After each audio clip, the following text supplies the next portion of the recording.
Senhoras e senhores, muito bom dia. Vamos dar início ao primeiro painel das 10ª Jornadas de Direito Processual, organizadas pelo IBDP.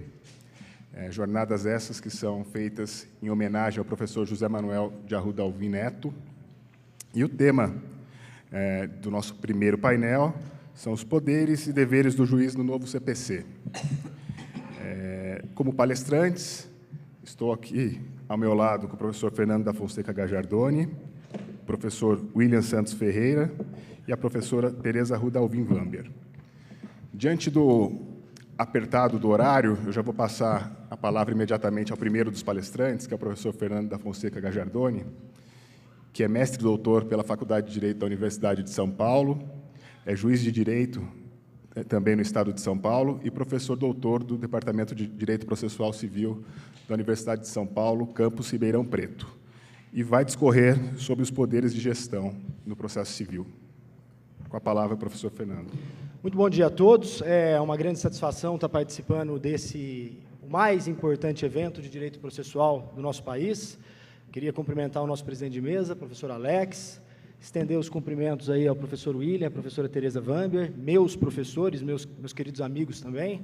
E, mais do que isso, cumprimentar todos os presentes por terem aceitado aí o convite do Instituto Brasileiro de Direito Processual Civil e vir debater o novo código, porque, na verdade, tem coisas iguais ao do CPC de 73, tem coisas novas, tem coisas que a gente gosta, tem coisas que a gente desgosta, mas é só através desse debate, esse debate profícuo, essas questões relacionadas, melhorou? Essas questões relacionadas ao novo processo que se desenha, é que a gente vai conseguir alcançar uma interpretação legal, uma interpretação adequada, e que possa efetivamente vir a resolver essas promessas todas que estão sendo feitas a respeito do novo CPC. A gente sabe, e acho que todo mundo domina bem essa questão, que o foco todo dado pela doutrina na temática dos poderes do juiz está nos poderes de decisão, né? A gente sabe muito bem que, afinal de contas, o juiz é o responsável para solucionar o conflito e para decidir todas as questões importantes até que se chegue à solução do conflito. É ele que sentencia, é ele que dá o voto, é ele que decide uma tutela antecipada, é ele que eventualmente defere provas, indefere provas. Mas, paralelamente a esse dever importante, que é o dever de decisão, dever-poder de decisão, vamos chamar assim, existe um segundo grupo de deveres-poderes relacionados aos deveres-poderes de gestão do juiz no processo, né? E esses deveres-poderes de gestão, eles, na doutrina brasileira, não recebem um tratamento tão adequado ou tão minucioso como ocorre em outros países, em que talvez coloque-se a figura do juiz gestor com muito mais ênfase até mesmo do que a figura do juiz julgador, né? Aquele juiz que decide o conflito e todas as suas intercorrências.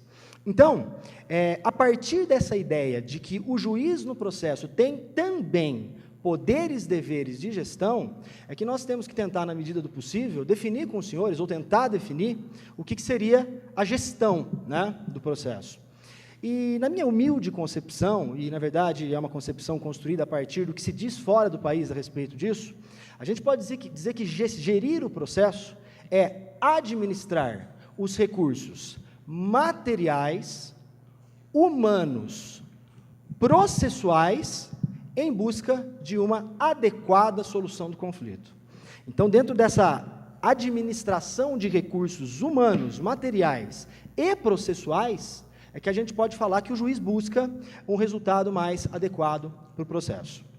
A partir desse conceito, nós podemos tirar duas premissas, né? Ou pelo menos duas conclusões, ou pelo menos duas advertências a respeito desse conceito. A primeira, no sentido de quando eu digo que a gestão busca um resultado adequado para o processo, eu quero dizer que o adequado, preferencialmente, é um adequado que, ao mesmo tempo, seja efetivo e rápido, né? No mundo ideal, a gente consegue, através de gestão, conseguir uma tutela adequada e rápida. Todavia, a gestão não é apenas para que eu tenha os dois valores concomitantes. Eu posso perfeitamente ter gestão do processo para alcançar um resultado mais adequado, infelizmente, com prejuízo da celeridade. E posso também alcançar a celeridade com prejuízo do resultado. Dois exemplos só para a gente poder situar a ideia. Quando o juiz flexibiliza o procedimento e amplia o prazo de contestação do réu de 15 para 30 ou para 60, ele está indo contra a celeridade. Mas ele está gerindo o processo para potencializar o contraditório. Isso é gestão, né? E o contrário também dá. Quando o juiz introduz adequadamente, no decorrer do processo, mecanismos alternativos de solução do conflito, de repente marcando uma audiência de conciliação e obtendo um resultado adequado, ele talvez ganhe na celeridade, mas nem sempre o acordo é tão bom que leve, né, a uma efetividade no resultado alcançado pelo processo. Então, acho que essa primeira premissa é fundamental. Ligar a gestão só com celeridade ou ligar a gestão só com efetividade é um erro, porque o ideal é os dois, mas eu posso ter separadamente essa questão. E uma segunda premissa que eu acho que a gente tem que estabelecer, nessa questão da gestão do juiz, dos poderes de gestão, é que não existe uma única forma de gerir o processo ou do juiz exercer os poderes de gestão.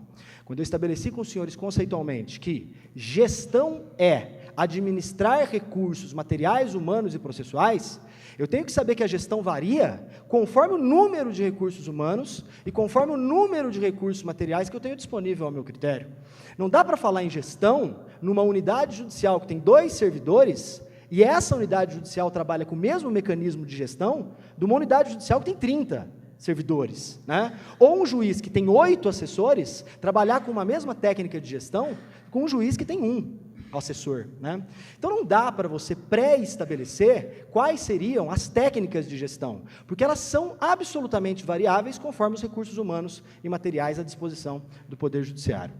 Então, estabelecidas essas 2 premissas, a gente pode entrar de cabeça no tema da gestão, dos poderes de gestão do juiz. E para falar de poderes de gestão, a gente tem que necessariamente falar que os poderes de gestão podem ser divididos em 2 grandes frentes, ou em 2 grandes vertentes, e a partir daí estabelecer como é que isso funciona e o que o novo CPC traz de bom, de ruim, de novo, de igual ao modelo de CPC de 73, né? Então, dentro dessas 2 vertentes, uma primeira vertente é o que nós chamamos de gestão do cartório, e que fora do país, numa expressão já consagrada, eles chamam de court management, né? Gestão do cartório seria a primeira vertente da gestão, dos poderes de gestão do juiz. Mas ao lado do court management, né, dos poderes de gestão sobre o cartório, existe também os poderes de gestão sobre o processo. E aí eu falo em case management, né? E eu quero trabalhar um pouquinho dessas 2 questões com os senhores, do court management, né, gestão do cartório, case management, que é a gestão dos casos em si, e para a gente falar sobre o que vem no novo CPC a respeito dessa temática. Primeiro, então, court management, gestão de cartório. Existe uma pesquisa muito interessante do Centro Brasileiro de Estudos e Pesquisas Judiciais, o CBPEG, e o CBPEG fez um levantamento e chegou à conclusão de que nada menos do que 80% do tempo do processo ele passa no cartório. Na verdade, 20% são os tempos técnicos e 80% é tempo de cartório. Então, não dá para negar que, se você quer uma gestão adequada, você tem que mexer no cartório da vara, na unidade judicial. E essa mesma pesquisa do CBPEG chegou a uma conclusão absolutamente interessante, né? Que é uma conclusão no sentido de que, nas varas onde o magistrado, desembargador, ministro, se envolve diretamente na gestão do cartório, nas rotinas cartorárias, o andamento do processo é bem mais rápido e a efetividade é bem melhor. Quer dizer, nós temos um dado empírico que diz, se você não gerir cartório, o processo não anda. E o juiz é o indivíduo que tem que fazer essa gestão de cartório. Aí você vai falar assim, mas o juiz não foi preparado para isso. Poderíamos pensar, então, como aconteceu no direito francês, de introduzir a figura do gestor, do administrador judicial, né? E a França fez essa experiência, e a experiência foi um completo fracasso, né? Por que a experiência francesa de introduzir o gestor, né, o administrador de cartório, foi um completo fracasso? Porque a vara fica bicéfala, a unidade fica bicéfala. A gente não sabe que rotina seguir, se é a do administrador ou a do juiz, né? Então é difícil você estabelecer um método de gestão. Esse método de gestão, talvez, essas rotinas poderiam ser orientadas pelas corregedorias ou pelo Conselho Nacional de Justiça. Mas falar que existe uma única maneira de gerir é algo impossível e o juiz vai ter que se preparar para gerir cartório, certo? Qual que é o grande problema? E aqui entrando de cabeça no novo CPC. A gente vai ler um CPC e todo mundo está passando, porque é tudo tão novo, né? E o que chama a atenção da gente, geralmente, são os dispositivos mais legais, né? onde a gente ficou 40 minutos debatendo negócio processual, né? Um negócio lindo, maravilhoso e que, na minha concepção, vai virar um 333 parágrafo único. Ninguém vai fazer, né? Ficamos discutindo sobre precedentes, sobre dever de fundamentação, temas fantásticos. Só que passa batido na leitura do código alguns dispositivos altamente comprometedores. E um dispositivo altamente comprometedor da gestão de cartório, e eu confesso para vocês que eu me assustei quando eu vi, é o 153 do projeto. O 153 do projeto diz que o cartório tem que cumprir os processos em ordem cronológica. Acabou a gestão de cartório no Brasil. Você tem que entender que quando você pensa em gestão de cartório, você pensa num juiz que se envolve nas rotinas cartorárias e estabelece o método mais rápido, mais célere de cumprimento dos processos. Você, quem trabalha em cartório, sabe disso muito bem, ou já passou por isso. O cartório é dividido por finais, o escrevente cumpre o final 1, o outro 2, ou por temas, um cumpre ordinário, o outro cumpre rito sumário, o outro cumpre mandado de segurança. Quando você estabelece que o processo tem que andar em ordem cronológica dentro da própria unidade judicial, o que você faz, na verdade, é fazer com que, talvez, no cumprimento por final, o servidor que cumpre um, que é rapidíssimo, que é experiente, tenha que, em determinado momento, cruzar o braço para esperar o servidor 2 cumprir o dele, porque, afinal de contas, eu tenho que descer os processos em ordem cronológica. Esse dispositivo foi inserido pela Câmara, e eu não entendi como que isso veio parar aqui, né? Talvez eles quisessem fazer a ponte com a ordem cronológica do 12, mas a ordem cronológica do 12, do julgamento dos processos, faz mais ou menos sentido, porque, na verdade, é um julgador, quer dizer, existe uma ordem só para ele. Agora, quando você coloca lá no 153 que o cartório cumpre em ordem cronológica, você está envolvendo, às vezes, 30, 40, 50 pessoas. Esse dispositivo, se mantido na versão final, com todo respeito, ele acabou com o gerenciamento de processos no Brasil, principalmente na faceta da gestão de cartórios, né? Até porque a gestão se inova. E se eu amarro do jeito que estão amarrando, eu não posso introduzir práticas novas que venham contribuir. Então, eu estou relativamente preocupado com esse dispositivo, quiçá a gente ainda consiga no Senado derrubá-lo. Isso dá para fazer porque ele é da Câmara, então a gente consegue, certo? Primeira vertente, eu acho que de gestão de cartório é o suficiente. Mas a gente tem que trabalhar também, ainda que brevemente, a questão da gestão dos processos, o case management.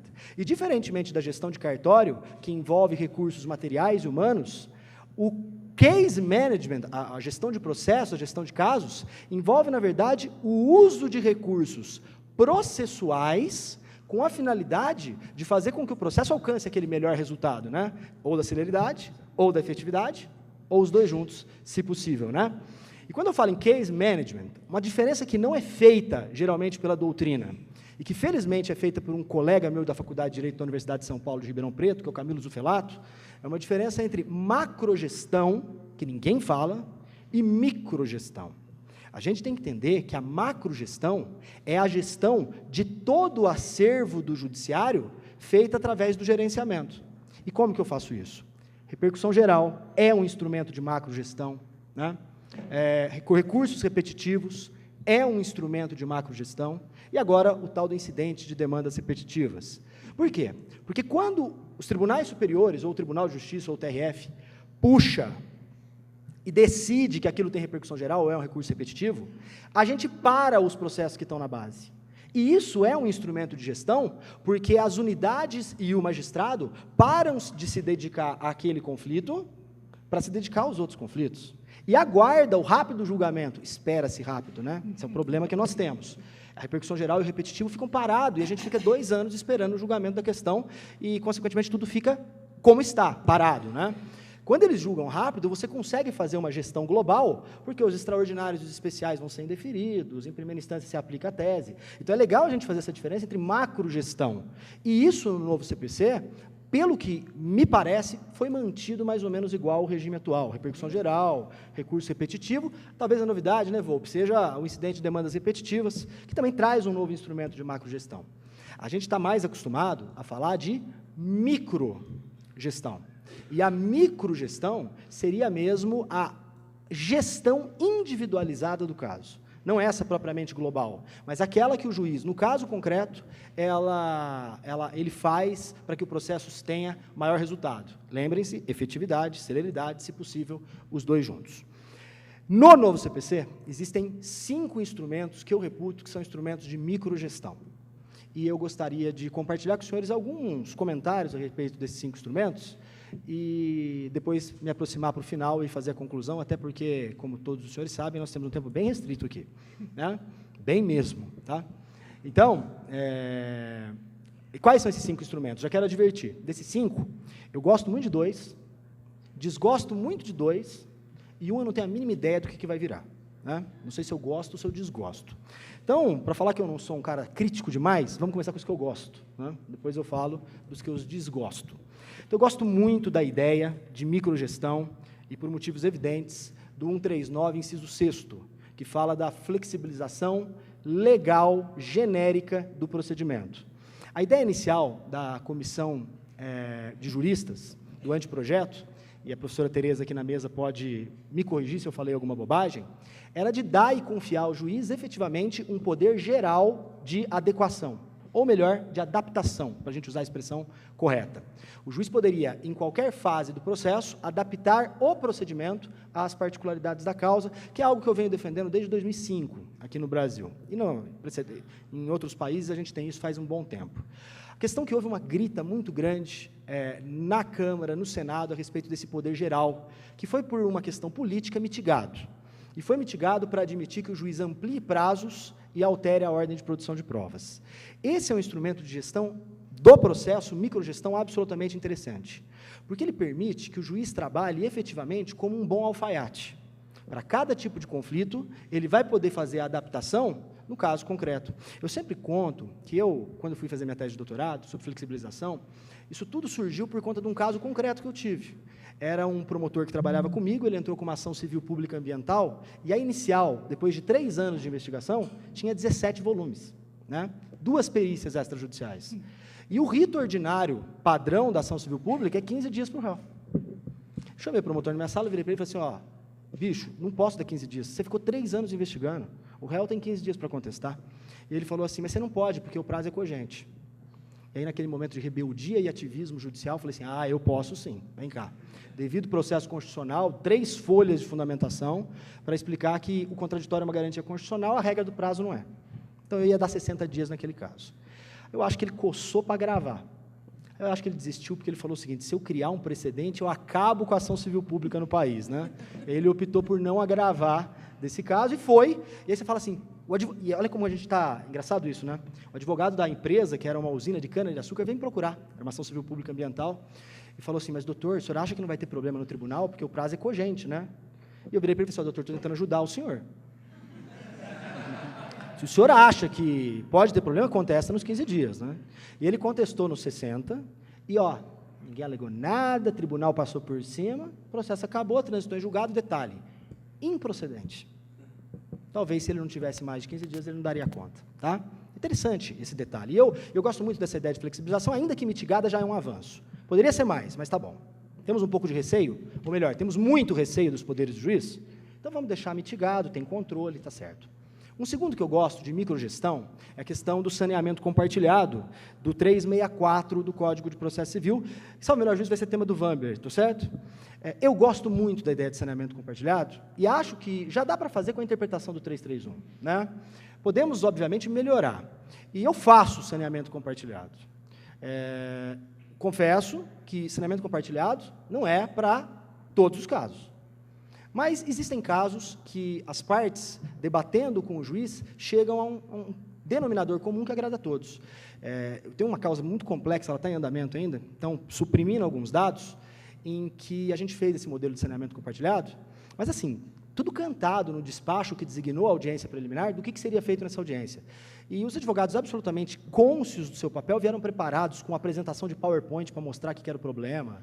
E o mais legal dessa história é que a gente sentou e debateu os pontos controvertidos, fixamos juntos os pontos controvertidos, o que melhorou para mim, como magistrado, profundamente a colheita da prova oral. Porque, na verdade, o que eu perguntava para as testemunhas eram as 17 perguntas que a gente tinha estabelecido como ponto controvertido, né? E mais do que isso, fazer na audiência, nessa audiência preliminar, a escolha do perito junto. O perito vai ser esse cara aqui. Topa? Topa? Esse é bom? Não, eu quero 60 dias para debater com a outra parte quem é o perito. Está ótimo. Quer dizer, não teve recurso, não teve nada, todo mundo saiu satisfeito. Nesse processo, teve até acordo para não ter contradito em audiência. As partes renunciaram ao direito de fazer contradita, porque todo mundo era empregado das empresas. Então, eu, pessoalmente, gosto muito desse dispositivo, esses são os dois que eu gosto, né? Trazer as partes para participar da gestão do processo, isso é muito legal. Agora, os dois que eu não gosto. Ordem cronológica de julgamentos, artigo 12. Isso amarra gestão de gabinete. Eu tenho consciência que isso é uma coisa republicana, o juiz julgar em ordem, porque ele acaba não tendo a possibilidade de beneficiar eventuais interesses escusos e influências políticas, a bem de passar um processo na fila em relação ao outro. Todavia, eu acho que esse dispositivo, além de partir de uma desconfiança exagerada da figura do julgador, seja ministro, seja desembargador, seja juiz de primeiro grau, ele acaba engessando a gestão de cartório e causando alguns problemas práticos. O dispositivo, com o passar do tempo, foi melhorado. Foram colocadas várias exceções para tentar desamarrar essa questão do julgamento em ordem cronológica. Mas, mesmo assim, o dispositivo continua cheio de furos.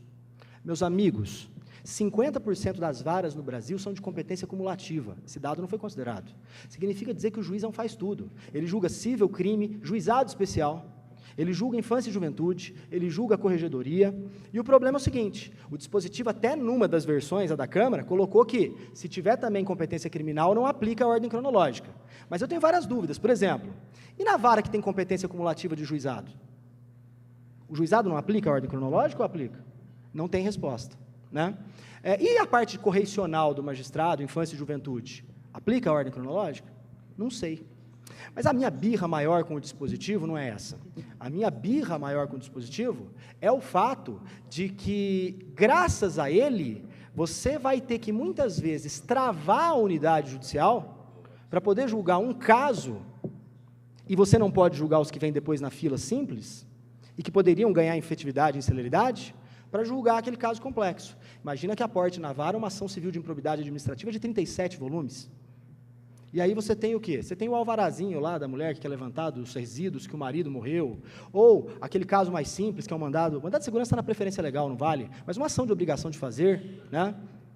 São coisas que talvez nós pudéssemos pensar em amarrar através de normas de corregedoria, né? Mas, de todo modo, isso aí, meu tempo já está acabando, estou concluindo. A gente acabou indo para o CPC, tudo bem? Um outro que eu pessoalmente desgosto e tenho muito receio dele é a questão da obrigatoriedade de realização de audiência de conciliação.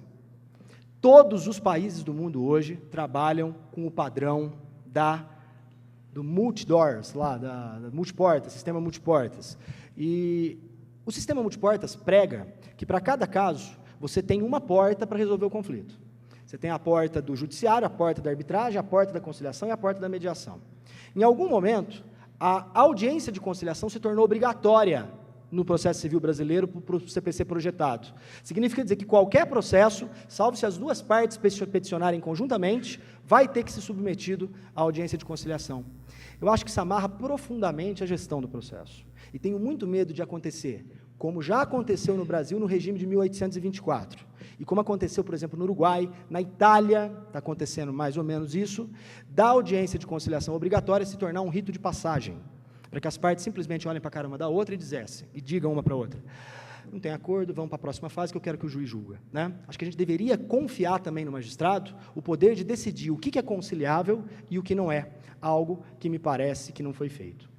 Falei que eu tinha 2 que eu gostava, 2 que eu não gostava, e um instrumento de microgestão que eu ainda não sei se eu gosto ou se eu não gosto, porque eu confesso para você que a gente não entendeu ainda direito a extensão disso, que é a questão do negócio processual. Deixar que as partes façam a gestão do processo, do 191, e o juiz se afastando e seguindo mais ou menos, ou totalmente, o que as partes estabeleceram. Eu acho que vamos gastar ainda muita saliva e muita tinta para resolver esse tema. Concluindo, eu tentei dar para os senhores um panorama geral do que seria os poderes de gestão, deveres de gestão do juiz no processo. Quero finalizar, entretanto, dizendo uma coisa: não adianta pensar em poderes, deveres de gestão num sistema como o nosso, em que o conflito é centro de tudo.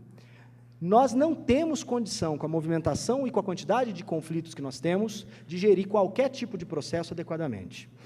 Nosso sistema é tão louco que talvez a melhor lição que eu tenha aprendido sobre a loucura que é o nosso sistema venha exatamente de uma lição que eu aprendi com meu filho de 4 anos de idade. Eu já tenho 8. Mas uma vez ele chegou para mim e falou assim: papai, por que você fica tanto no fórum? Como é que eu explico para uma criança de 4 anos o que eu fico fazendo no fórum o dia inteiro? Já sei. Filho, eu fico no fórum muito porque as pessoas brigam demais. Ao que ele me respondeu. E os pais dele deixam, né? Na inocência da criança, a gente vê que tem alguma coisa errada. A gente briga demais. Muito obrigado.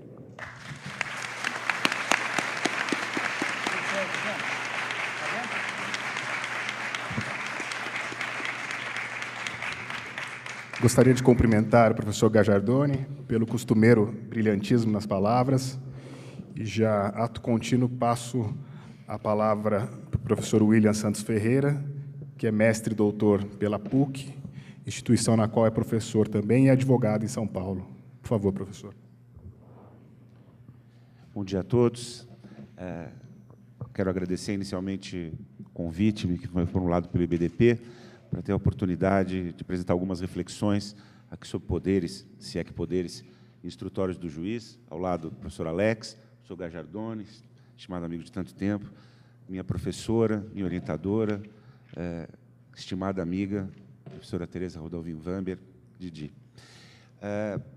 Falar de poderes instrutórios do juiz, além de tudo, por um advogado, às vezes, e eu me colocava, quando tratei desse tema no meu doutorado, de uma maneira extremamente preocupada. Preocupada porque me angustia, e sempre me angustiou, acreditar, ou pelo menos verificar, que muitas vezes o poder instrutório do juiz parece ser uma situação de autorização para que se faça ou deixe de fazer alguma coisa mediante vontade. Então, meu primeiro centro de preocupação é a palavra vontade. Por quê? Muito rapidamente, porque o nosso objetivo é tratar do projeto, mas o projeto tem um histórico e trabalha a partir, e poderes instrutórios do juiz trabalham a partir dessa perspectiva. Na Revolução Francesa, quando se buscou afastar uma questão muito séria, que era a venalidade e a hereditariedade em relação aos julgadores, algumas situações se colocaram de maneira inafastável naquele momento. Essas colocações eram: juiz é um funcionário, precisa ter neutralidade, e era uma preocupação política inafastável, que ele não poderia ter livres poderes instrutórios. Ali construímos uma base severíssima, inclusive relacionadas às provas legais. Isso, com o tempo, e o contraditório era uma perspectiva para as partes.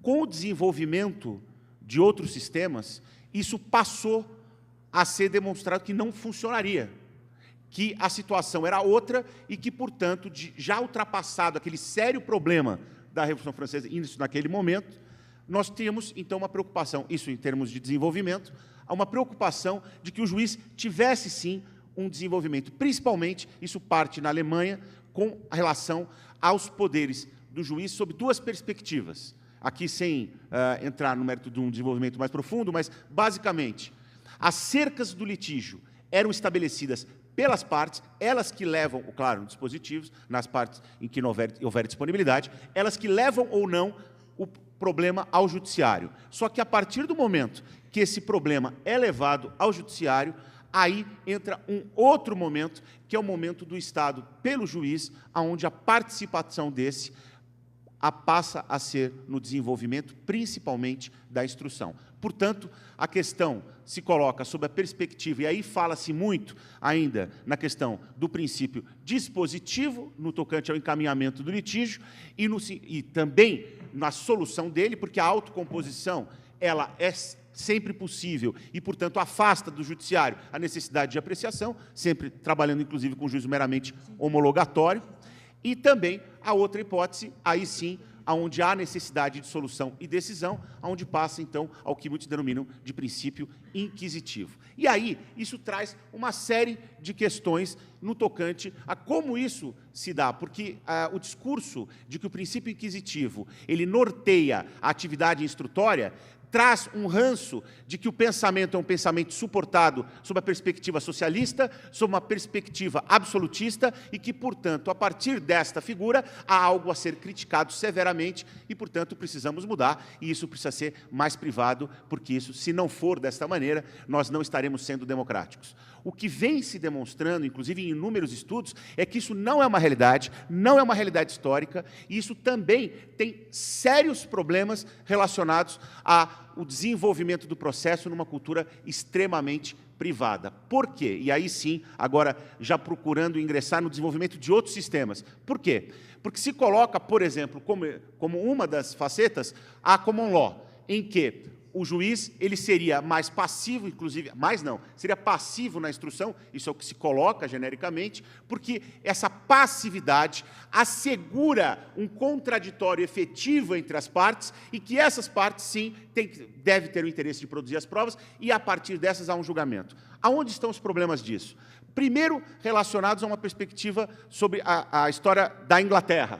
A Inglaterra revela exatamente uma situação contrária a essa consideração. Em 1965, apenas 2% dos casos eram julgados cíveis, eram julgados por júri. E o que começou a acontecer na Inglaterra, severamente, é uma discussão de que o juiz não podia ficar suportando a que as partes tivessem o desenvolvimento da prova e que, com isso, ele não tinha um acervo suficiente para julgamento e ele tinha que ou julgar mal ou encontrar soluções não adequadas e, portanto, não justas. Ou seja, ele se sentia altamente desconfortável. Inclusive, houve um determinado juiz, na década de 80, que, inclusive, colocou que o processo inglês não poderia mais suportar essa situação, que o processo não é um jogo e também que o processo não é algo que admite, portanto, um mero arbítrio das partes e que, portanto, ele seja responsável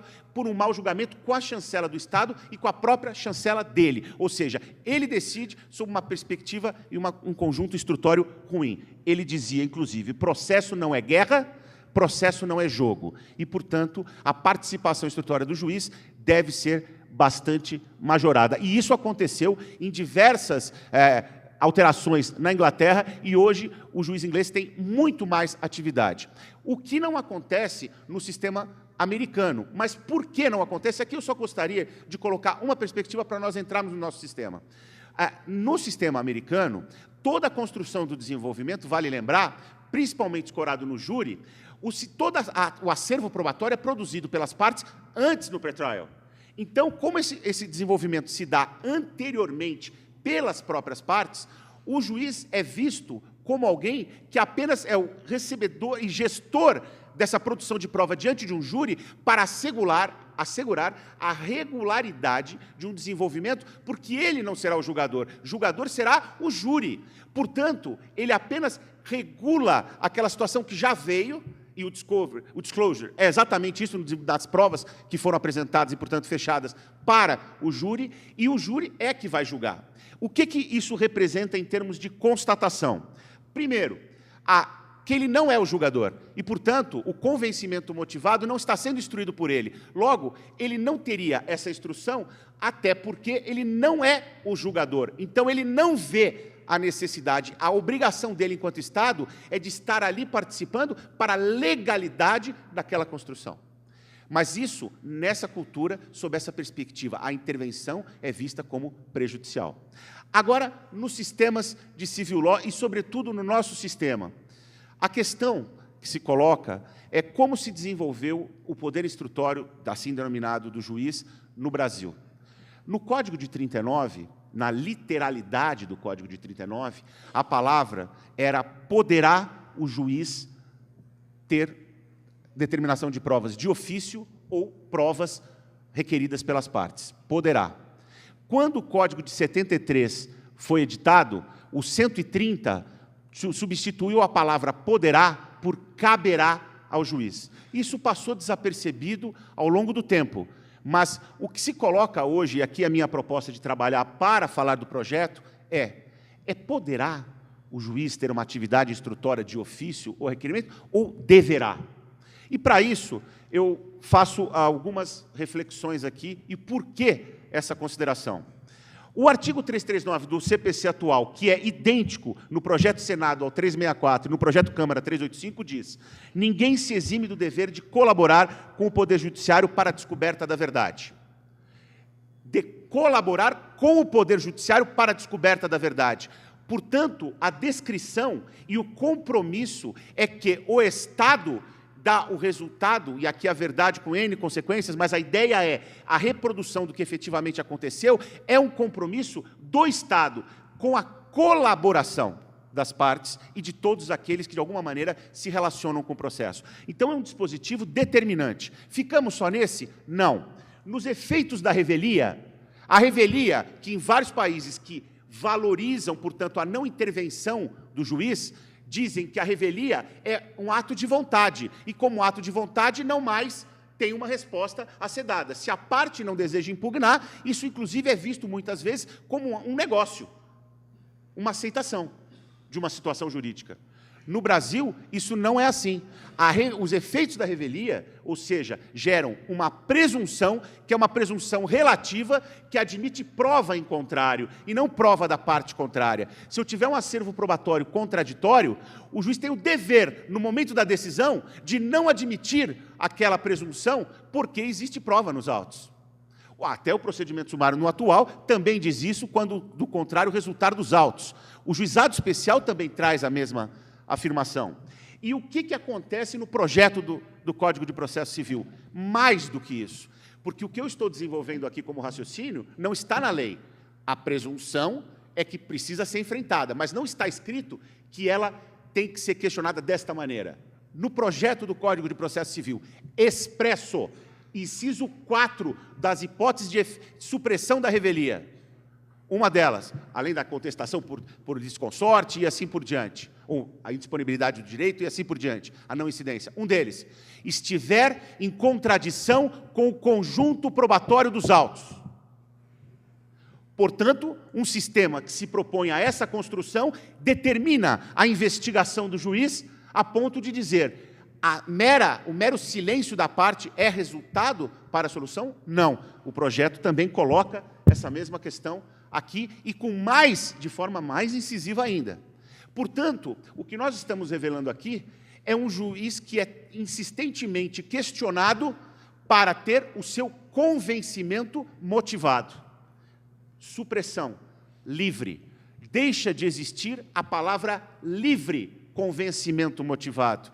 Ela não é mais livre, é convencimento. Aliás, para aqueles que discutem, o livre está equivocadamente lançado. Livre não é uma autorização para o juiz decidir como ele quiser. Livre é apenas uma carta de alforria às provas legais da época da Revolução Francesa. Apenas isso. O juiz está livre para indicar os meios de prova, mas ele está absolutamente aprisionado à sua demonstração de convencimento. Tanto que, em vários países, a colocação, inclusive na Alemanha, desta maneira, a persuasão é racional das partes e não do juiz. No momento da sua decisão, a persuasão racional, o juiz tem o dever de convencer a parte que aquela decisão que o Estado toma é uma decisão razoável, é uma decisão equilibrada, num espírito de convencimento. Portanto, aqui é uma reflexão e uma proposta, o que parece existir como uma necessidade é que a sentença deixe de ser um ato mano-militar e passe a ser uma divulgação de uma posição para tentar o convencimento das partes, não numa cultura de eu tenho uma alta litigiosidade e preciso de um herói. Não, eu tenho um problema e preciso de uma solução, e a solução dada tem um equilíbrio justificado pela fundamentação. Agora, esse convencimento motivado só pode ser imposto com essa pressão social se dá condições efetivas para que esse magistrado possa questionar até que ponto aquele acervo probatório não pode ser melhorado. E aí entra o gatilho lógico. Poderes instrutórios do juiz ou poderes instrutórios do juiz? Aqui é uma pergunta central. A minha preocupação, quando fui tratar desse tema, é que, Primeiro, por que deveres e poderes? Aqui trazendo uma reflexão do nosso professor Celso Antônio Bandeira de Mello, quando trabalha com direito administrativo, e me parece que algumas reflexões, nós do processo, quando chamamos o Estado para participar, quando for o Estado, me parece que nós temos que nos preocupar com essa figura da administração pública presente, o direito público presente.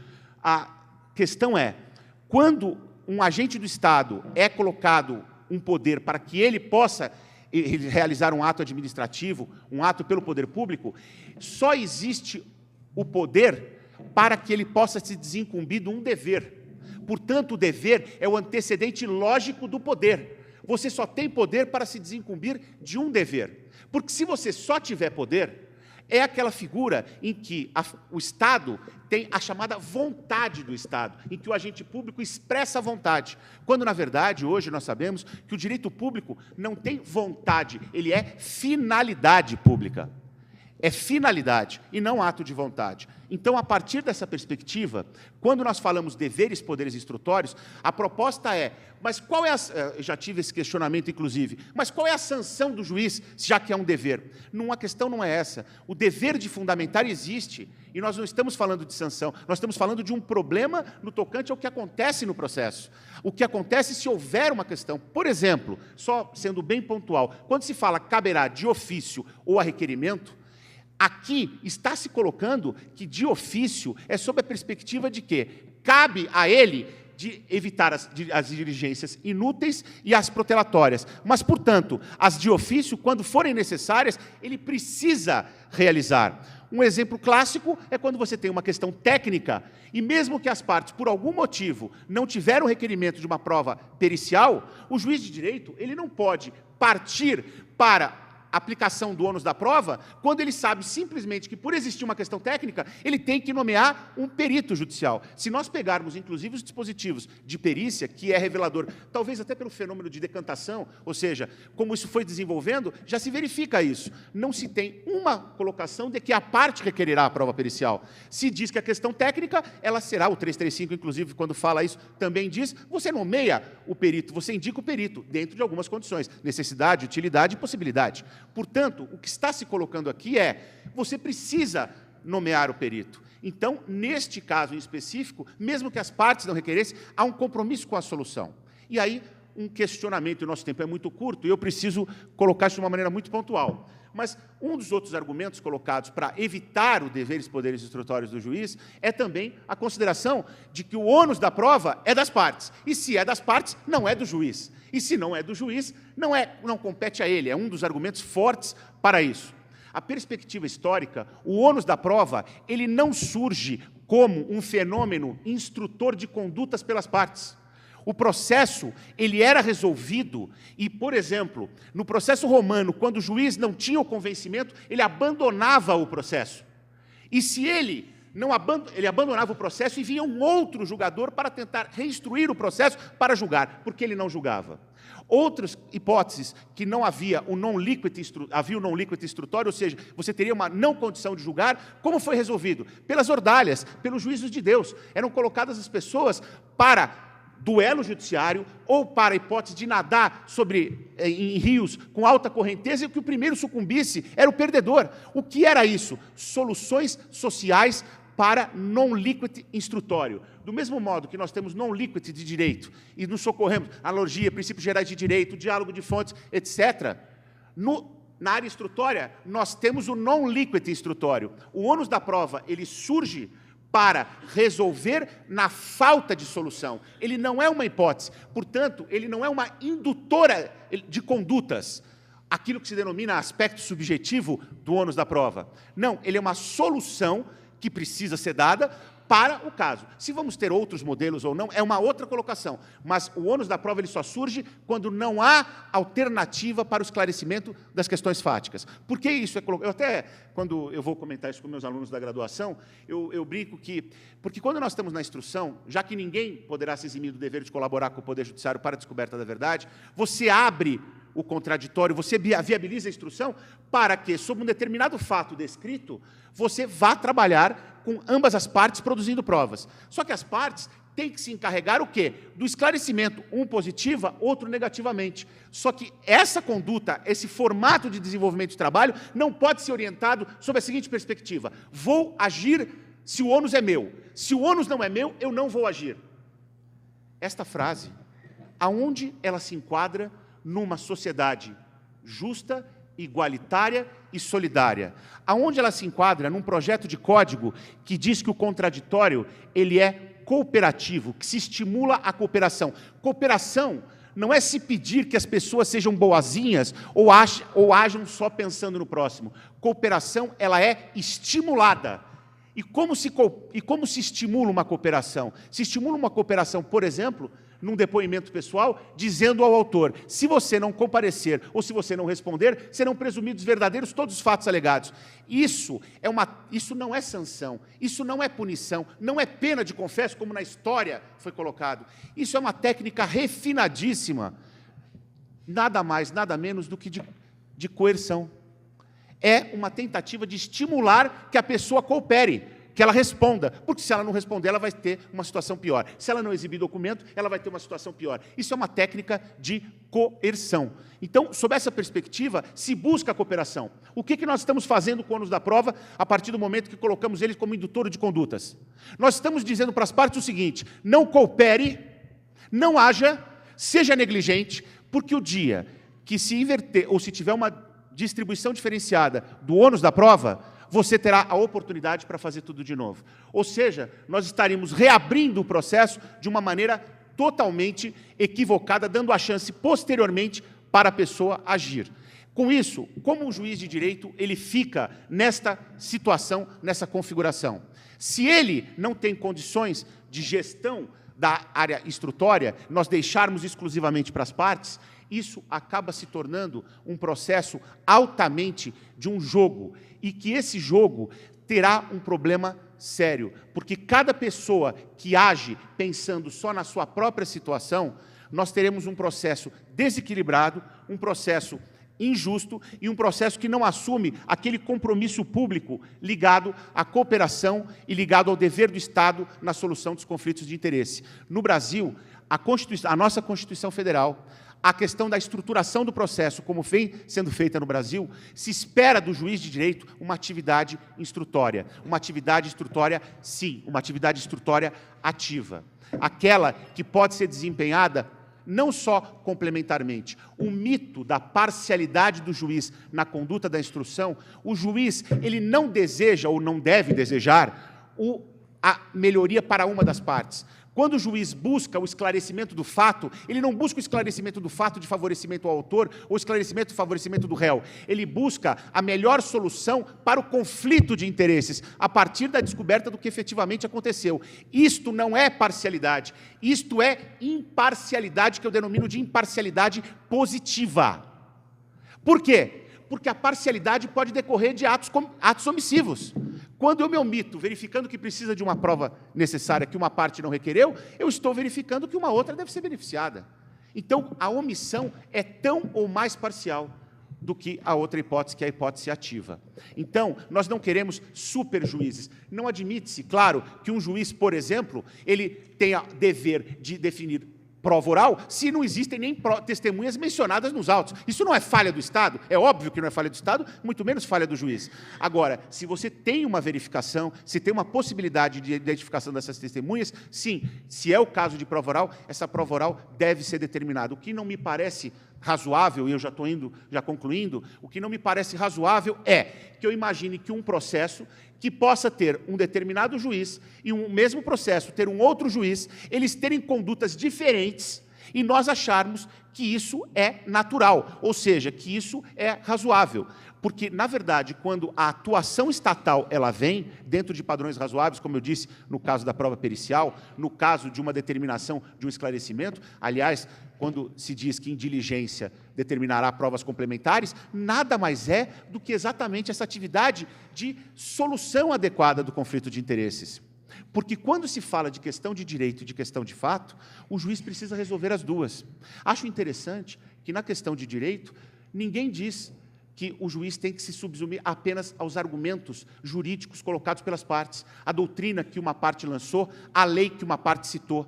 E a pergunta é, se na questão de direito o juiz busca soluções, analisa a jurisprudência, analisa a situação concreta, analisa o direito, por que nas questões fáticas ele também não tem essa atividade efetiva, já que compete a ele essa decisão? E, concluindo, foi feito um estudo na Europa muito sério, embora é uma questão histórica, mas se coloca isso de uma maneira muito séria, como algo que sempre foi assim. Muitos séculos atrás, na Escola de Bolonha, quando se defendeu a definição de um brocardo, eu não vou, talvez, definir de uma maneira, colocar de uma maneira, iudex iudicare debit segundo allegata et probata, havia uma omissão da palavra partium, ou seja, houve um estudo feito na Europa mas de 10 anos, foi estudado, demonstrando que a inclusão da palavra parte, ou seja, como ela, a compromissária desse esclarecimento, foi um equívoco histórico reproduzido no final do século XIX para no início do século XX, e que isso vem sendo repetido e influenciou, inclusive, o Código de Processo Civil Espanhol, que expressamente coloca que compete exclusivamente às partes. Isso é apenas uma questão histórica, mas como foi feito nesse estudo, a indicação, como é colocado nesse estudo, quando isso serve para suportar toda uma justificativa histórica de desenvolvimento de que só compete à parte e não ao Estado, nós estamos esquecendo de um ponto central. O Estado, hoje, tem uma finalidade pública, que é julgar com justiça. Nós não devemos permitir que o juiz de direito, que tem tantas responsabilidades e também, ao mesmo tempo, é tão criticado, justamente no momento em que nós temos um desenvolvimento mais ativo na área instrutória, nós voltarmos atrás e dizermos, não faça nada, diga que é responsabilidade das partes, e se o processo for ruim, é problema deles. Não é, porque o juiz decide isso, e o ser humano que decide isso não conseguirá suportar um convencimento sobre essa carga. E julgamentos em cima do ônus da prova significará uma não justiça, porque julgamento de não realidade é apenas um artificialismo de decisório. É artificialismo, porque é solução para casos impossíveis ou excessivamente difíceis. Não devemos fazer da exceção a regra. Essa é a minha colocação. Muito obrigado.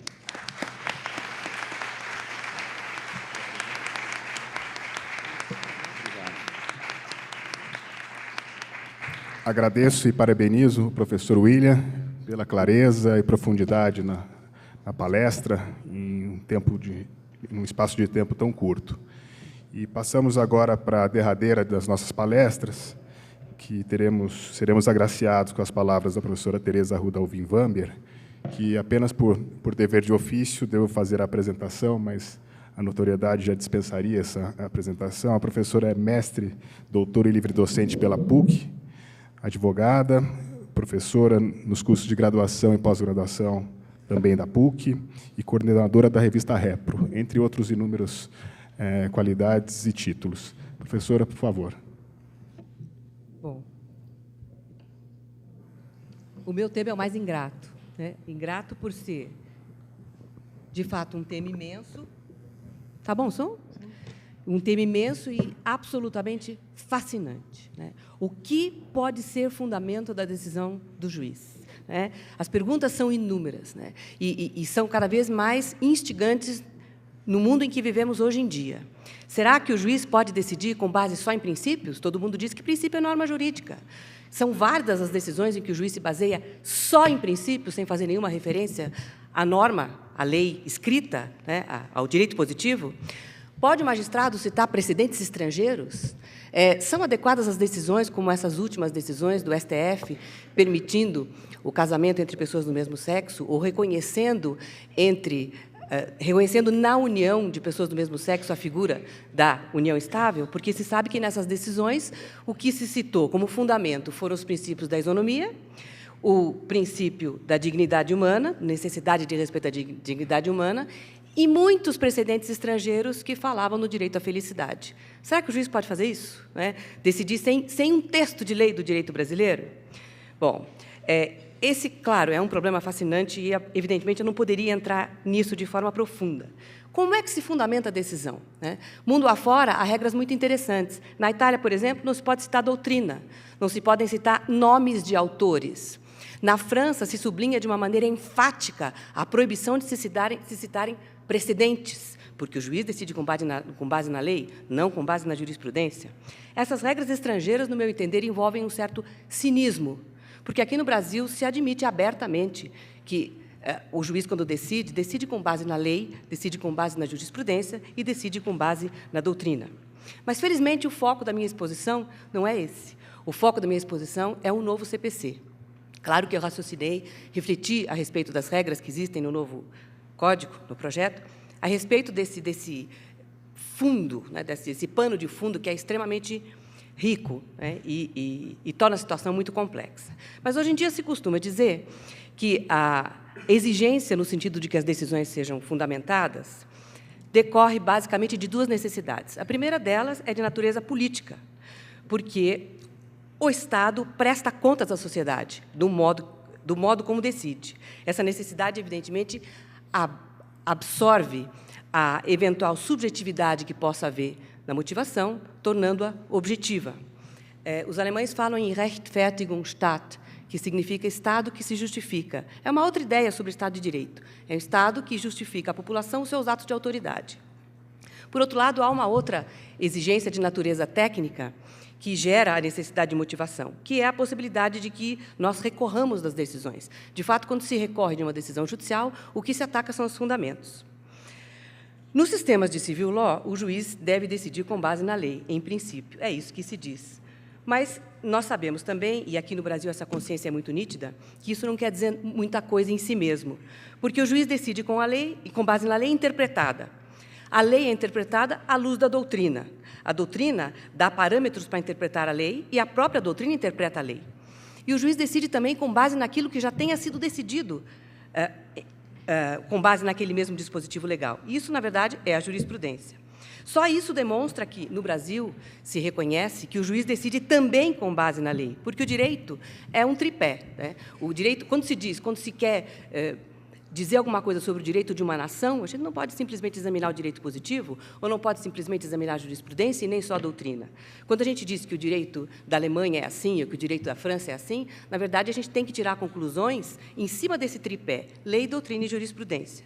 Portanto, a fundamentação da decisão não é, como pretendem fazer crer os franceses, uma premissa de um silogismo, né? Aquela concepção antiga, no sentido de que a decisão emanava automaticamente da conjugação de duas premissas, fatos e lei. E o novo CPC traz um artigo muito interessante que parte desse reconhecimento e praticamente diz ao juiz como deve fundamentar a sua decisão. O que o novo CPC diz, na verdade, é que existem parâmetros mínimos de qualidade sem os quais uma decisão deve se considerar não fundamentada. Eu até já disse isso desde a primeira edição de um trabalho que foi, na verdade, a minha tese de mestrado, né, nulidades da sentença e do processo. E lá eu disse que, quando se fala em garantia que o jurisdicionado tem, no sentido de que a decisão que o juiz profere, julgando o seu litígio, seja fundamentada, se fala em fundamento, se quer dizer fundamentação adequada, né? Não é qualquer fundamentação. Claro que uma fundamentação inadequada não responde adequadamente a essa garantia constitucional. Bem, e o que diz esse artigo 499? Diz que não se admite como fundamentação da decisão uma paráfrase. O juiz diz que está decidindo daquele jeito em função de tal razão, 2 pontos. E lá coloca a lei dita com outras palavras. Também não se admite a fundamentação que as meninas chamariam de vestidinho preto, que é aquela fundamentação que serviria para toda e qualquer decisão. Concedo a liminar porque estão presentes os seus pressupostos. Uma regra interessante, que consta também do 499, é aquela segundo a qual o juiz tem que examinar todos os argumentos de fato e de direito que poderiam ter levado a decisão diferente daquela que ele proferiu. Eu vejo nessa nova regra, na verdade, uma outra forma de se falar do contraditório. né? Porque, se a gente pensar bem, a ideia de contraditório só tem sentido se se supõe um observador imparcial que leva em conta aquilo que as partes estão dizendo, né? Falar-se, dizer-se que as partes têm direito ao contraditório, têm direito a fazer alegações, a comprovar as alegações que fez, não significa dizer que elas ficam num compartimento fechado lá conversando e o juiz fica em outro lugar, lendo uma revista, né? E depois ele vai decidir. Não, ele tem que estar presente. É assim que ele participa do contraditório. O juiz participa do contraditório na fundamentação da sentença, porque é lá que ele tem que dar conta, que ele tem que justificar para a sociedade que ele ouviu os argumentos das partes, né? E que ele acatou alguns, e nesses ele baseou a sua decisão. Agora, outros ele analisou e afastou, né? Por exemplo, uma ação em que A cobra de B determinada quantia. E B diz, olha, eu não vou pagar por causa da teoria da imprevisão, né? Não vou pagar por causa da teoria da imprevisão, porque aconteceu isso, isso, isso, aquilo, fatos alheios à minha vontade, imprevisíveis, e o juiz decide, olha, julgação procedente, B tem que pagar A, e simplesmente não faz alusão alguma à teoria da imprevisão. É isso que esse dispositivo tenta evitar. Não é que o juiz tenha que responder questionário, mas o juiz tem que analisar alegações de fato e de direito que seriam aptas a conduzir a uma decisão diferente daquela que ele tomou. Como se sabe, né, e foi essa exatamente a introdução que eu fiz nesse sentido, hoje em dia se reconhece abertamente a insuficiência do sistema positivo como único instrumento para resolver os conflitos que se colocam para o juiz decidir, né? Isso acabou gerando duas consequências. Primeiro, uma maior importância que se tem dado nos últimos tempos aos princípios jurídicos, né, que podem ser usados, sim, em meu entender, sozinhos, mas também em conjugação com o sistema positivo, né, até para indicar a interpretação correta da lei, né? E isso gerou também uma nova forma de legislar, né? Todos nós estamos percebendo que, a cada dia que passa, a lei tem mais conceitos vagos e o legislador insere no texto do direito positivo cláusulas gerais, essas expressões, esses fenômenos compostos de expressões vagas e carregados de uma carga axiológica visível, como, por exemplo, função social da propriedade, função social do contrato e etc., né? Isso acabou acontecendo como método para driblar a complexidade das nossas sociedades, para resolver a estabilidade do direito em face da excessiva velocidade das mudanças sociais, né? E para resolver também, em última análise, o acesso à justiça, né? As coisas chegam para o juiz e são cada vez mais complexas. E, por isso, se alterou o estilo de legislar. Por isso é que o legislador diz que, toda vez que o juiz decidir com base em conceitos indeterminados, e isso diz respeito a 3 situações: conceitos indeterminados em si mesmos, né? Como mulher honesta é um exemplo muito antigo, mas hipossuficiente, interesse do menor, ou com base em princípios jurídicos, ou ainda com base em cláusulas gerais, né? Porque esses 3 fenômenos, na verdade, linguisticamente, acabam se reduzindo a essa problemática toda que gira em torno dos conceitos indeterminados ou dos conceitos vagos. Então, nesses casos, é claro que a fundamentação do juiz tem que ser mais densa, porque a ligação, né, entre o texto legal e o fato não é tão óbvia, né, como acontece, por exemplo, numa ação de despejo por falta de pagamento, né? Então, quando o juiz diz que, em determinado caso, certa propriedade não atende à sua função social, ele tem que explicar por quê, de uma forma mais densa, de uma forma mais visível, né? Eu até, só fazer muito rapidamente um comentário a respeito de uma mudança muito visível que houve entre o projeto do Senado e o projeto da Câmara. Esse era o único dispositivo que nós tínhamos incluídos no Código, né? Nós tínhamos dito que, toda vez que o juiz decidisse com base em parâmetros mais rarefeitos, mais flexíveis, né, como, por exemplo, uma cláusula geral ou um princípio, o seu dever seria de fundamentar a decisão de uma forma mais densa. E, na Câmara, se concebeu esse artigo 499. Que é perfeito, é excelente, acho que tem o potencial de levar a excelentes resultados no que diz respeito à perspectiva de que se consiga uma prestação jurisdicional de maior qualidade. Mas o meu receio, né, e fechando parênteses, é no sentido de que esse dispositivo, justamente porque é muito minucioso e joga nas costas do judiciário uma carga muito pesada, possa ser banalizado, né? Acabe se transformando numa daquelas normas que não são cumpridas. Ainda diz esse dispositivo que o juiz, quando invocar um precedente ou uma súmula para decidir o caso concreto, deve explicar por que a regra jurídica citada, porque, no fundo, é isso, né? Um precedente, uma súmula, é uma regra jurídica no sentido lato, porque se aplica ao caso concreto, né? Faço aqui uma observação também, muito rapidamente, porque o tempo é curto, que isso, na verdade, existe nos casos em que se pode aplicar um precedente ou uma súmula a um caso concreto e os fatos não sejam exatamente iguais aos fatos da causa, né? Porque, por exemplo, se eu chamo um precedente a respeito de um caso como a incidência de leasing, a incidência de ISS sobre leasing, ou a possibilidade de se cobrar assinatura básica, é claro que essa necessidade não é tão evidente, né? Porque os fatos da causa são absolutamente idênticos, né? A única coisa que varia são as partes, porque causa de pedido e pedido são idênticos, né? E, infelizmente, os juízes brasileiros ainda estão na pré-história dos precedentes, né? Ainda não aprenderam que, às vezes, há precedentes interessantes que podem ser usados, que podem ser uma luz para resolver o caso concreto, e o caso que ele tem que resolver não é idêntico ao caso que gerou o precedente. Mas a ratio decidendi, a razão jurídica, a estrutura fundamental do raciocínio é igual. Bem, e quando afastarem os precedentes alegados pela parte ou jurisprudência dominante, devem também explicar por quê, né? Dizer que o caso não é igual ou dizer que esse entendimento está superado, não é mais assim. Vejam vocês que essa regra talvez seja melhor do que se imagina, porque ela gera uma certa...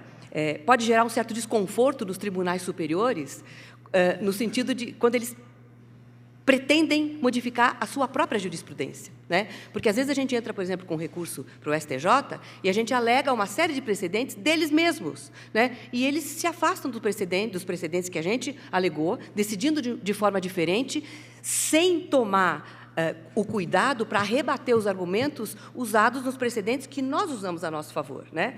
Então, a gente tem que pensar nessa regra como tendo um efeito bom para os tribunais de segundo grau e para os juízes de primeiro grau, que tem que se explicar quando não querem obedecer a jurisprudência do Supremo e do STJ, né? Mas também para eles mesmos, né? E eu estou falando, evidentemente, no STJ, porque o Supremo temos sentido nos últimos tempos que já se apercebeu da grandeza da sua função e não anda mais mudando à torto e à direito a sua própria jurisprudência. Infelizmente, isso não tem acontecido ainda com o STJ. Mas esse dispositivo pode ajudar, né? Eu posso dizer, olha, essa é a jurisprudência do senhor mesmo, o senhor decidiu assim ontem, vai mudar? Né? Se mudar, tem que explicar por que mudou. Bem, me encaminhando já para o final, né? Eu diria para vocês que isso, logicamente, é muito relevante, porque a lei só é igual para todos se ela for aplicada a todos segundo a mesma interpretação, né? Quer dizer, o princípio da legalidade fica, obviamente, irremediavelmente comprometido com essa ebulição da jurisprudência, com essa diversidade de decisões que nós temos nos tribunais a respeito do mesmo tema e também com a instabilidade da jurisprudência, com essas mudanças drásticas, né? Drásticas que eu digo porque são drásticas mesmo, porque são da água para o vinho e porque acontecem de uma semana para outra, e às vezes até na mesma semana, né? Bom, eu diria para vocês que a minha impressão desse dispositivo é das melhores, que o único receio que eu tenho é justamente esse de que falei há pouco, que como o dispositivo é pesado, né, e obriga, de fato, o juiz a ter bastante trabalho para decidir,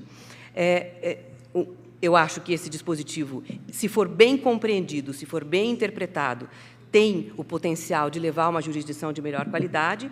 E observo aqui, para terminar, como, de fato, última coisa, que a gente fala muito no princípio da cooperação, né? É daqueles princípios a que a gente faz alusões teoricamente, etc., mas a gente, às vezes, tem um pouco de dificuldade de compreender praticamente o que seria esse princípio da cooperação. Em exemplos, né? Até quem que falou, não sei se você falou, né? O princípio da cooperação não significa, obviamente, que as partes têm que ser muito boazinhas em relação uma em relação à outra, etc. Mas o princípio da cooperação pode desempenhar um papel interessante em relação a esse dispositivo, porque é lógico que o juiz, ao decidir, ele não vai ter que seguir todos os dispositivos, todos os incisos, todos os desdobramentos do 499, depende do caso concreto, né? Então, eu acho que cabe às partes dizerem para o juiz, olha, eu estou pleiteando isso, tem essa jurisprudência nesse sentido, então, olha, se o senhor fosse afastar dela, tem que explicar. Eu estou alegando aqui um fato, né, que leva a uma decisão diferente daquela que indica, que a sua liminar indica que o senhor vai tomar a final, né? O senhor já concedeu uma liminar para o autor. Existe uma jurisprudência pacificada no STJ dizendo que o autor não tem direito. Olha, então, se o senhor for decidir contra essa jurisprudência, vai ter que justificar. Acho que as partes podem prever, né, já no meio do processo, às vezes até no início do processo, que tipo de dispositivo interno do 499 o juiz vai ter que usar para decidir. E as partes podem cooperar com o juiz e cooperar entre elas mesmas, né? Avisando o juiz, olha, se for decidir nesse ou naquele sentido, veja, tem jurisprudência nesse sentido, nós citamos um precedente, e etc., etc. Então, esse dispositivo 499 vai ter que guiar a sua decisão nesse e nesse e nesse ponto. Muito obrigada pela atenção de vocês.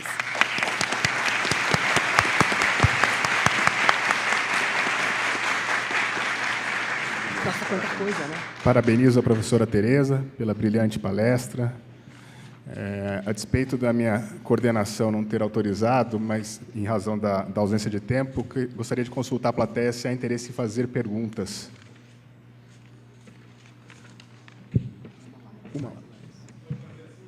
Só um minuto, o microfone está...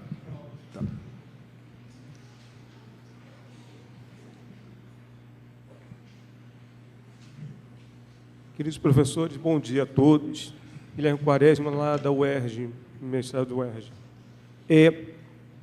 Principalmente o professor Gajardoni, gostaria, mas também da professora Tereza e do professor William, a questão da experiência de Portugal, não sei se vocês têm, do antigo solicitador, que agora é o agente de execução, nas execuções.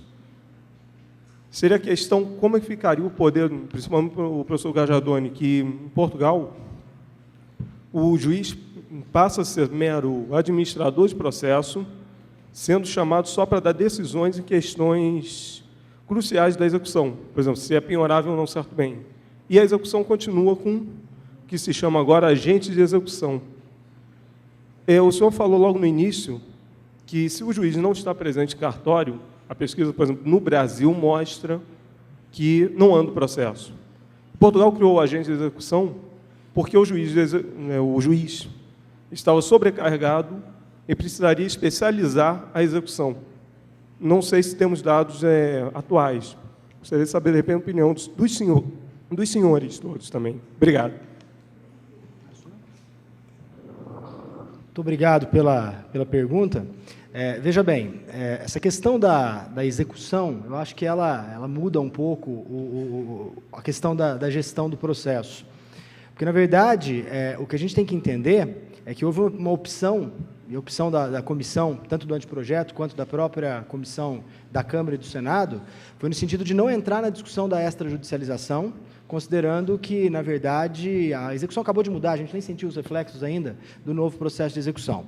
Eu tenho notícias muito rarefeitas do sistema português a respeito dessa extrajudicialização da execução, mas eu acho que a gente ainda está muito cru para poder começar a pensar nisso, né? E explico. Num país que a execução fiscal talvez seja o maior gargalo do judiciário brasileiro, não sei se os senhores sabem disso, mas tem um dado interessante aqui do Estado de São Paulo. O Estado de São Paulo hoje responde por 20 milhões dos processos do total dos 90 e pouco do Brasil. Quer dizer, mais ou menos um quarto está em São Paulo. Desses 20 milhões, 12 milhões são execuções fiscais. Quer dizer, nós estamos falando de uma coisa de 60% dos processos execuções fiscais. E aí você pensa assim, vamos extrajudicializar e pensar, por exemplo, nesses modelos mais modernos. Será que a Prefeitura de Quiprocó da Serra tem condições de fazer execução fiscal extrajudicializada? Né? Qual que é o mínimo de garantia que eu vou ter para essa execução? Vai penhorar a geladeira do cara lá, né? Entendeu a preocupação? Então, assim, eu prefiro ainda, por hora, esse modelo brasileiro do juiz mesmo da execução, do juiz estatal cuidando da execução, e talvez, devagarzinho, implementar modelos de extrajudicialização, como, por exemplo, começar pelas execuções fiscais federais, que tem um controle maior, depois talvez tentar as estaduais, e depois tentar tudo. Enfim, eu acho que, da minha parte, era isso. Não sei se os professores têm alguma coisa a complementar. Não, é isso mesmo. William. Eu só gostaria de fazer um comentário muito sutil, porque isso tem muito envolvimento no executivo fiscal, né? Aliás, o Leonardo vai tratar desse assunto com todo o seu conhecimento. A minha única, que eu gostaria de levar só essa reflexão, é um país que discute as severas dificuldades que tem na gestão da coisa pública, junto ao funcionalismo público, de trabalho direto na execução, fiscais e assim por diante, judicializar a perda de patrimônio numa Constituição que diz que ninguém perderá os bens sem o devido processo legal, me preocupa muito colocar na mão de administradores que poderemos ter sérios problemas sem uma fiscalização direta do Estado. Não que não devesse pensar nisso enquanto desenvolvimento, mas num país que tem as mazelas que o Brasil tem, nós teremos que nos preocupar nas mãos e de como nós estaremos, em quem nós estaríamos colocando isso. E a definição do executivo, por exemplo, quem define, por exemplo, a questão da menor onerosidade para o executado. Aí vai cair na mão do juiz de direito de novo. Enfim, nós vamos ter um problema muito sério aqui, precisa ser muito bem tratado. Daí porque foi deixado de lado esse assunto nesse momento, né? Mais alguém? Alguma pergunta? Vamos fazer a última, tá? Ontem, na mesa redonda dos jovens processualistas, foi discutida a possibilidade de limitação dos poderes instrutórios do juiz pelo artigo 191 do projeto. E eu gostaria de... Foi dado justamente um exemplo por um dos nossos doutrinadores, que consiste no seguinte: as partes poderiam, na visão dele, né, foi defendido isso, as partes poderiam limitar os poderes do juiz, dizendo que não pudesse ser produzida uma prova pericial num determinado processo, e o juiz deveria acatar aquela situação e não intervir. E a minha pergunta é: como conciliar essa posição com esses princípios que foram colocados agora à mesa pelos palestrantes, especialmente pelo Dr. William, sobre os poderes e deveres instrutórios do juiz, e mesmo sobre o dever de participação do juiz no contraditório e da cooperação de todos com relação ao processo. Bem, obrigado pela oportunidade. A pergunta é extremamente... fundamental nessa discussão do projeto. Tenho que confessar que, num ambiente mais ameno, esse debate já aconteceu entre eu e o Fred, também, só que foi no Baden-Baden. Mas, enfim...